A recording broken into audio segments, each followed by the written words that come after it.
Então tô pondo para gravar aqui para quem não tá ao vivo com a gente. Então a gente segue aí um cadinho. A gente vai falar da aula 6, que são as indicações patológicas de tórax. Então, num nível mais pulmonar do que de fratura de gradil. Fratura de gradil é lá para aula 15, aula 14, tá? Das costelas. Então são doenças aí, condições patológicas que vocês têm que estar mais habituados aí, né? Então a gente vai ver as essenciais. Lógico que tem várias, vocês podem trazer para nós aí, tá? Então, ó, para quem não lembra, o slide está trocando aí certinho? Confirma para mim. Sim? Dormiram? Sim, tá sim. Então, beleza. Então, ó, para quem não lembra, o pulmão da direita, ele é trilobado, né? Ele tem 3 lobos. E o da esquerda bilobar, um pouco menor, porque o coração vai estar aqui no meio, mais para a esquerda, certo? O coração é 3/4, né? Ele é 3/4 para a esquerda, 1/4 para a direita. Então, ele não é lá no esquerdão igual a gente acha. E aí eu já lembro que a traqueia ela é mais verticalizada do lado direito, maior e mais curta. Então, um objeto que você aspirar, ele vai parar no pulmão da direita, preferencialmente, tá? Então, o objeto que engolir, que for parar no pulmão, ele geralmente vai afetar o pulmão da direita. Então, aí você vai sempre estar colhendo uma história clínica, né? Para a gente ver os fatores aí de posicionamento, as necessidades. Então, se às vezes machucou, se caiu, se bateu, vocês conseguem averiguar melhor aí o tipo de trauma para vocês posicionarem o sujeito lá, tá? Então, a gente começa com algumas incidências aí. A primeira que a gente tem é essa que eu falei, aspiração. Então, quando tem uma obstrução mecânica, você engoliu alguma coisa que foi parar no pulmão, né? Engolir que eu falo, não que foi pro estômago. No estômago, se Deus quiser, vai sair daqui algumas horas, mas no pulmão, não. Então, esses corpos estranhos, eles vão ficar lá dentro, né? E aí, nesse caso, ela vai provocar tosse, engasgo. Se ela tiver na traqueia, ela ainda é possível de sair. Aí a gente usa aquela manobra de Heimlich, né? Que é aquele abraço aí por trás, pegando mais ou menos o processo tifoide. Ela tem aqui breastbone, que é o osso, né, do tórax aí, o externo, né? Então você vai apertar nele aí para a pessoa ter como se fosse expulsar, certo? Para ela soltar o ar junto com os arcos costais. Então, esse tipo de aspiração aí, a gente não tem uma imagem ainda. Lá para frente eu ponho imagens com aspiração para vocês entenderem, tá? Que ela vai gerar uma inflamação lá dentro do pulmão como se fosse uma pneumonia, ok? Aí a primeira que a gente tem, que eu peço para vocês prestarem atenção, é a atelectasia. Para quem está em hospital, para quem estiver lá, é um caso bem comum, né? Que ocorre um colapso da parte do pulmão ou de seu todo. Ou seja, os brônquios, os alvéolos, eles começam a se colar por excesso de muco, então eles vão ficando fechados. Um deles pode ocorrer uma explosão, né, uma infecção, uma punção, então vai ficar líquido lá e ele acaba fechando. E aí não ocorre troca gasosa, certo? Então eu atento a vocês que quando o pulmão tá ruim, ele vai ficar radiopaco, ele vai ficar branco.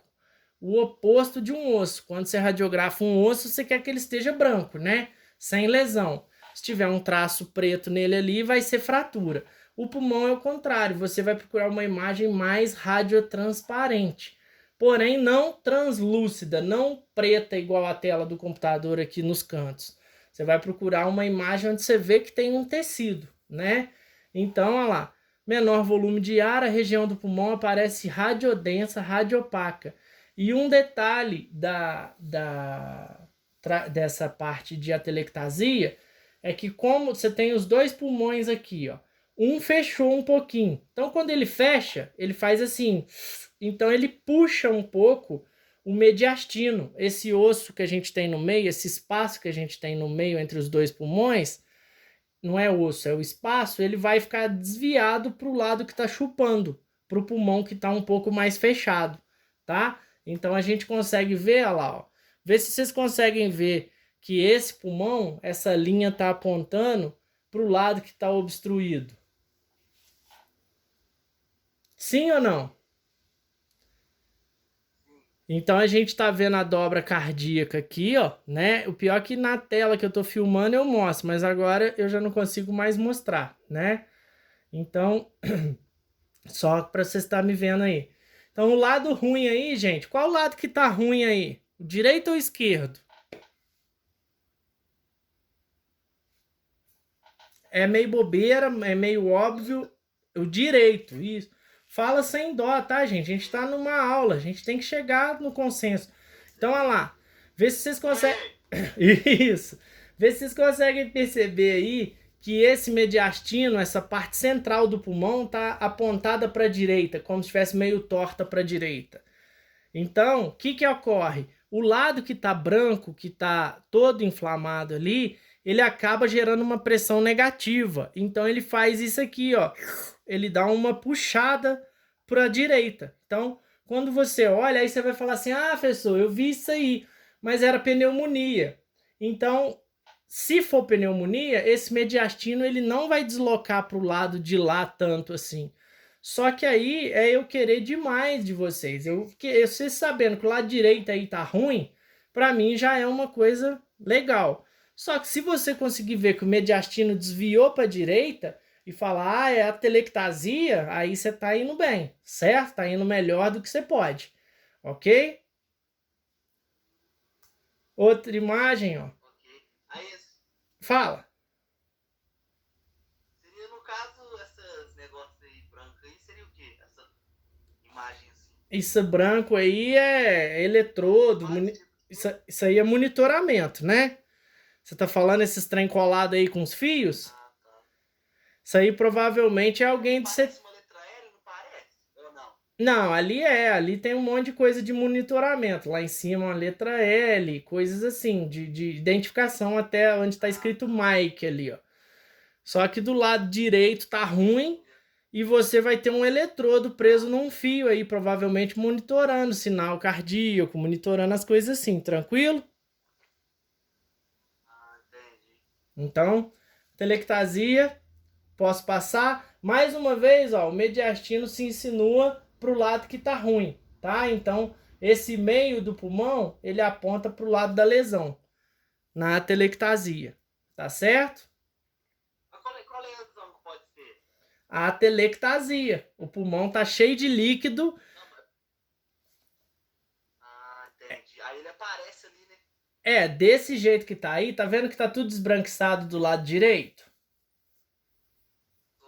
Então isso aí é uma inflamação que explodiu dentro do pulmão, infectou o pulmão inteiro, entendeu?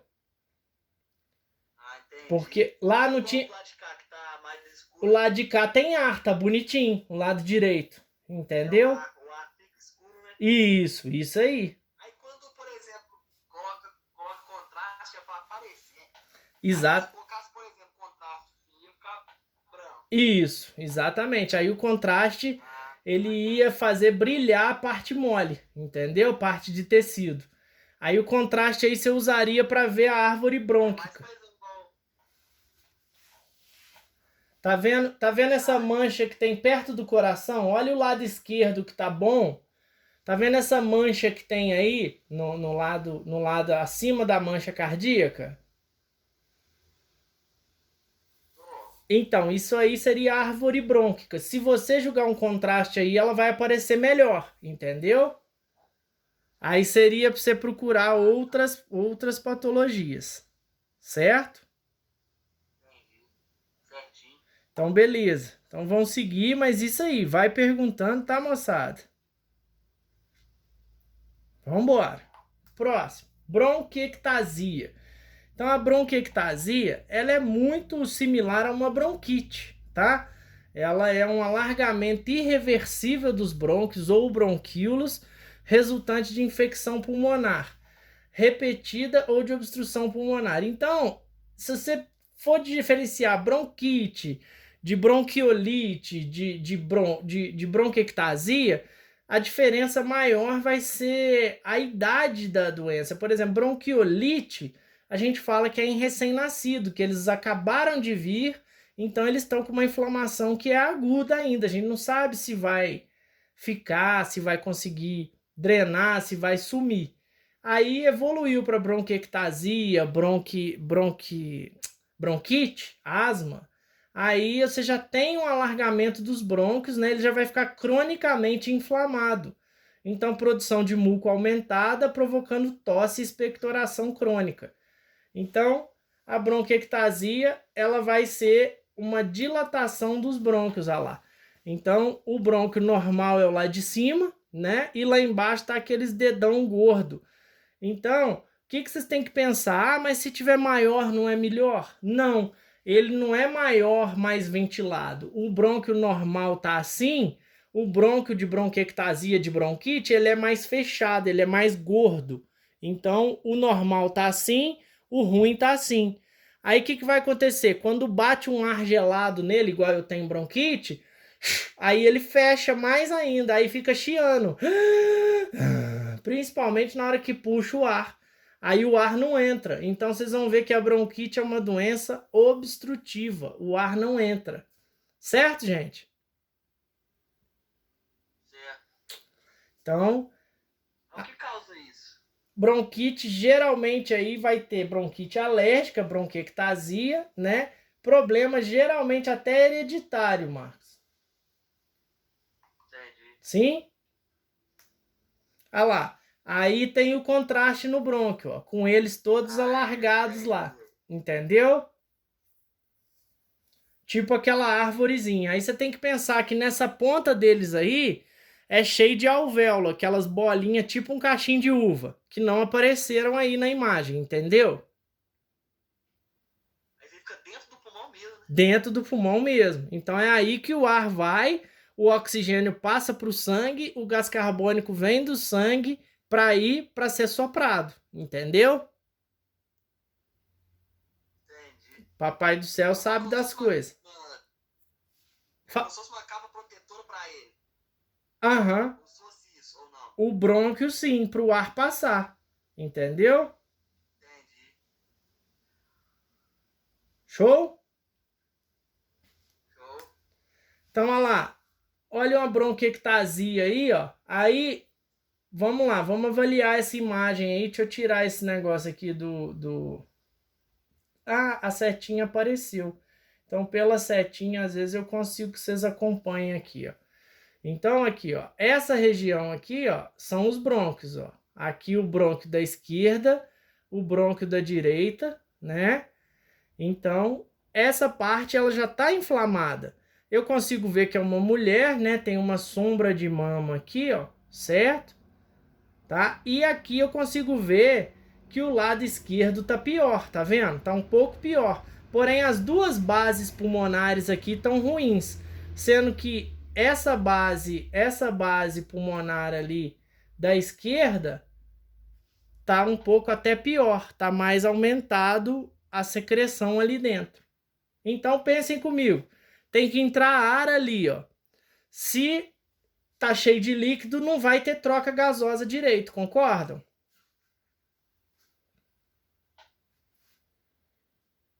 Uhum, ou não? Você se calado, eu não sei se caiu. Tem que falar, gente, tá? Sim, beleza. E outro detalhe que vocês precisam ver aí, que as costelas, o arco aqui posterior, ele aparece mais horizontalizado, mas na verdade as sombras anteriores estão verticais, certo? Então a gente vê que as costelas mais verticalizadas assim, a clavícula um pouquinho mais saindo da zona de conforto ali, ficando mais vertical, é sinal de patologia obstrutiva, que o ar não entra. A pessoa tenta respirar e o ar não vai. Tá certo? Tá certo. Bronquite, mesma coisa, lá, condição aguda ou crônica, na qual uma quantidade excessiva de muco é secretada dentro dos brônquios, provocando tosse e encurtamento da respiração. Então, o cara que tem bronquite, geralmente ele vive em dispneia, fica meio aqui, ó. Ele só usa a parte de cima do pulmão. Então a troca gasosa dele é menor. E aí quando fuma, quando tem problema de bronquite infecciosa, aí vírus e bactérias vão piorar o quadro ainda, certo? A imagem lá vai ser muito parecida. Aí, ó, o que eu precisava era que vocês vissem isso aí, ó.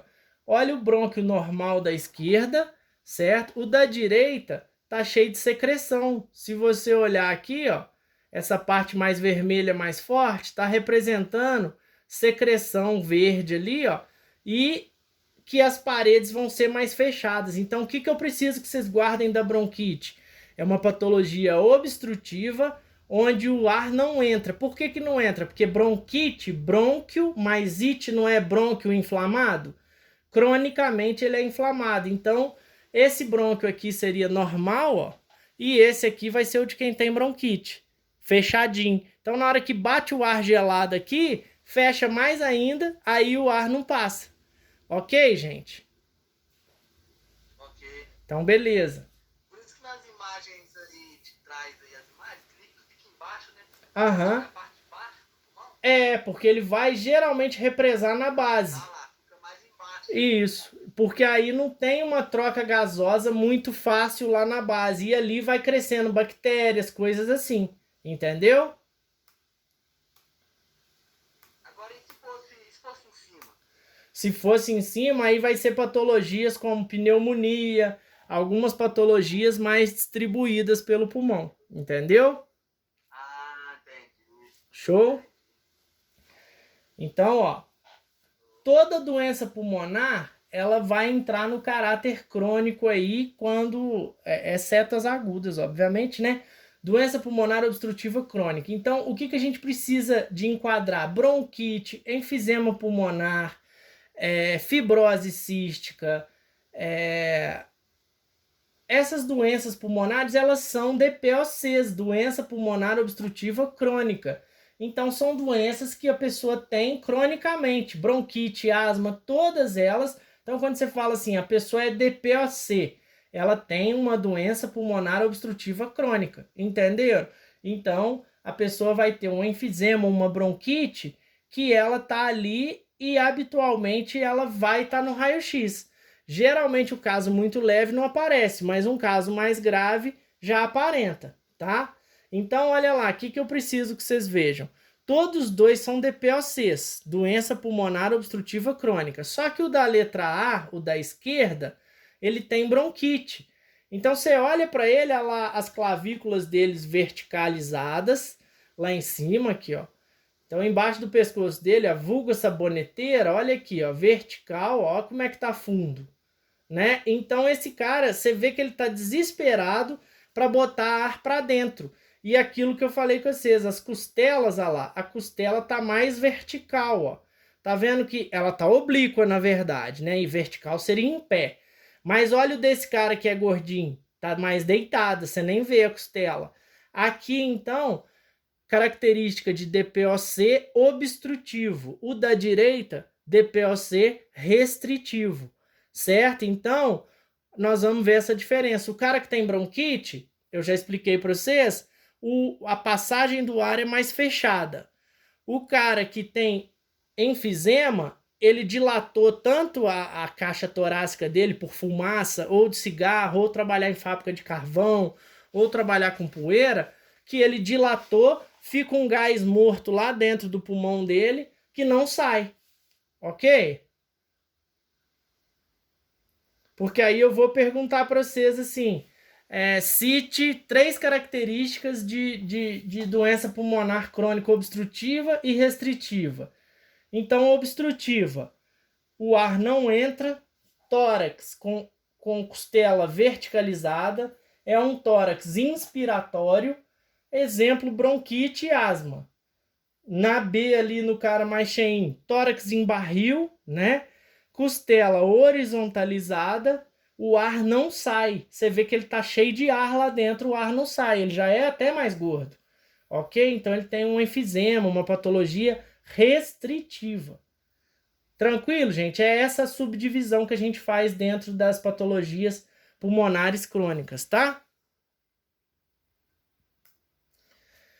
Fibrose cística é mais comum, né? Geralmente pessoa que fumou a vida inteira, são cicatrizes que vão ficando no pulmão, então o pulmão não dá mais conta de se esvaziar completamente. Então ele enche, mas ele tá cheio de cicatriz, então ele fica igual uma bexiga quando você encheu ela a primeira vez, ela nunca mais volta a ser a mesma. Então um pulmão fibrótico, ele tá cheio de cicatrizes e ele não consegue, eu vou lá que tem alguém chegando. Ele não consegue botar o ar para fora. Cadê? Eu vi um turum de quem tá entrando e não apareceu aqui para mim. Travou?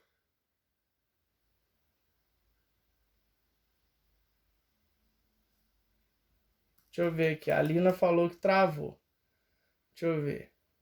Voltou? Alguém fala.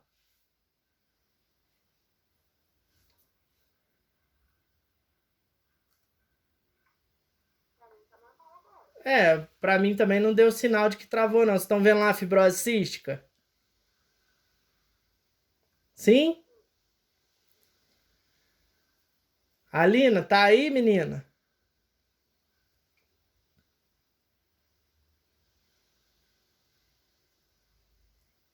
Marcos? Pra mim tá normal, gente. Então eu vou seguir. Eu vou seguindo porque tá gravando. Pois é, então. Então, ó, fibrose cística, secreções em grandes quantidades, né?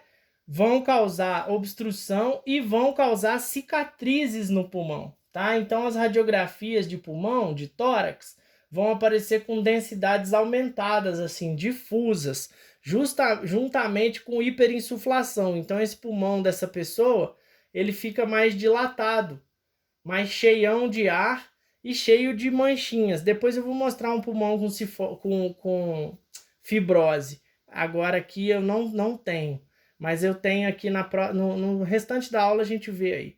Dispneia é só uma característica de quem tem problema respiratório, que seria a encurtação nas respirações, a dificuldade de respirar. Mais comum de pessoas idosas, quem tem bronquite, né? Então, causa de defeitos restritivos ou obstrutivos. Então, os pulmões não conseguem dar uma troca gasosa muito rápida, então a pessoa fica encurtada tentando botar ar para dentro, certo? Então, olha lá, o edema pulmonar relacionado a condições cardíacas também leva à dispneia. Então, edema pulmonar seria quando você tem um problema cardíaco que vai gerar uma inflamação, um problema na troca sanguínea entre pulmão e coração, e aí ocorrem problemas de gás, né, no pulmão. Não vai ter oxigenação boa, então essa dilatação de artérias, de veias, formação de placas, começa a atrapalhar e gerar um edema, né, na região do pulmão ali, tá? Enfisema. Já já eu paro, tá, gente? Eu tô olhando aqui, tá dando 23 minutos, a gente já corrigiu os exercícios, senão fica a aula muito grande, terça-feira a gente continua. Então, enfisema é uma doença crônica irreversível. Então, qual que é a diferença entre crônica e agudo? Crônica é irreversível. Você vai ter pro resto da vida. Agudo, você tá com uma inflamação, uma infecção que pode ser curada.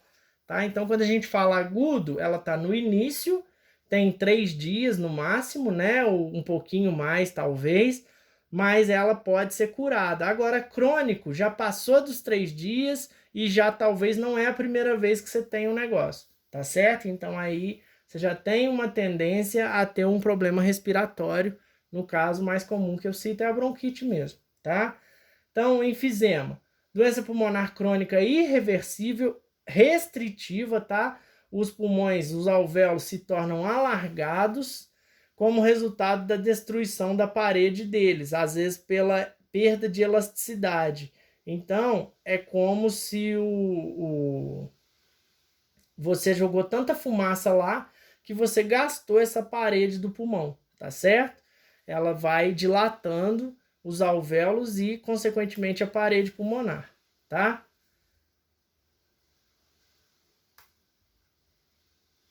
Deixa eu ver se vai passar aqui.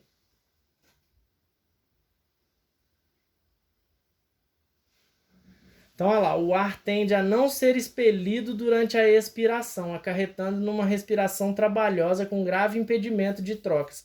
Então, pensem comigo aqui, ó, eu enchi o pulmão de ar. Primeiro que a respiração tem que ser abdominal. Então, quando você enche o pulmão, a barriga vai para frente, tá? Então, ó, enchi o pulmão de ar.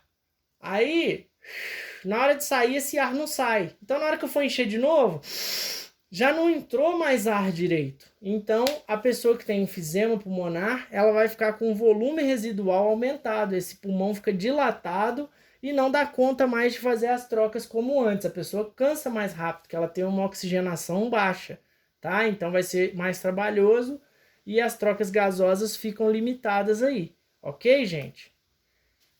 Entre as possíveis causas de enfisema, tabagismo, né, o danado do cigarro, não sei na turma quem fuma, convivi pouco demais com vocês ao vivo para ficar enchendo o saco de vocês, mas gostaria que ninguém fumasse. E a inalação crônica de poeira, então o pessoal que trabalha em fábrica de carvão, que lida com alguma coisa muito empoeirada, diariamente tem tendência a ter efisema, tá? Nas radiografias as dimensões pulmonares vão estar aumentadas, tá? Os campos radiotransparentes, eles vão ter diminuições significativas. Então, olha lá, um alvéolo normal e um alvéolo com efisema. Ele fica mais dilatado e não consegue trocar o ar, tá? Ele não consegue ter uma troca gasosa boa. Já tem uma imagem, aí eu explico isso tudo aí para vocês, tá? Epiglotite é uma inflamação na epiglote, então se é it, já vai ser aí mais para aguda, tá? Geralmente a famosa infecção na garganta que a gente fala. Então, qual que é a função da epiglote? Lembra?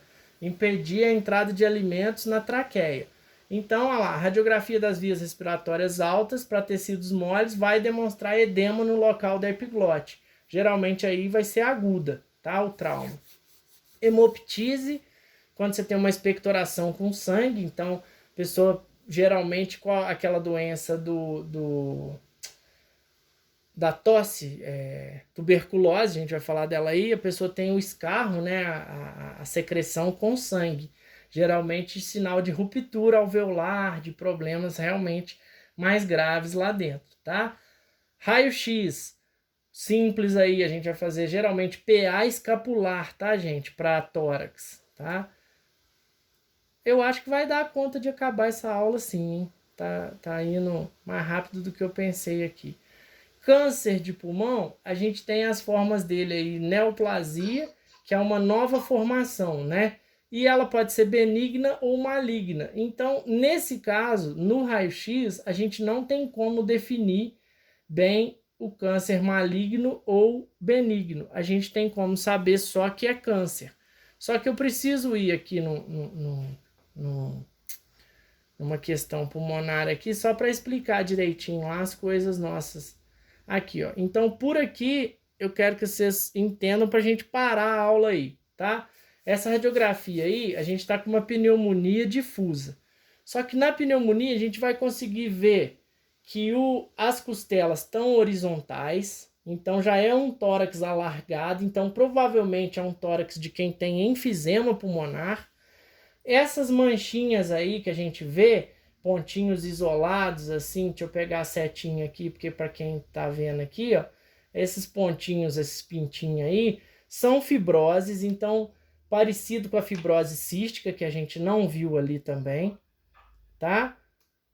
E essas manchas superiores aqui, ó, no pulmão da direita e na região hilar aqui do pulmão, vão ser as infecções de pneumonia. Aí aquele velho termo que o pessoal usava, pneumonia dupla, pegou os dois pulmões. Aqui tá pegando o pulmão da esquerda, porém numa menor quantidade, porque essa parte aqui do meio é a mancha do coração, ó.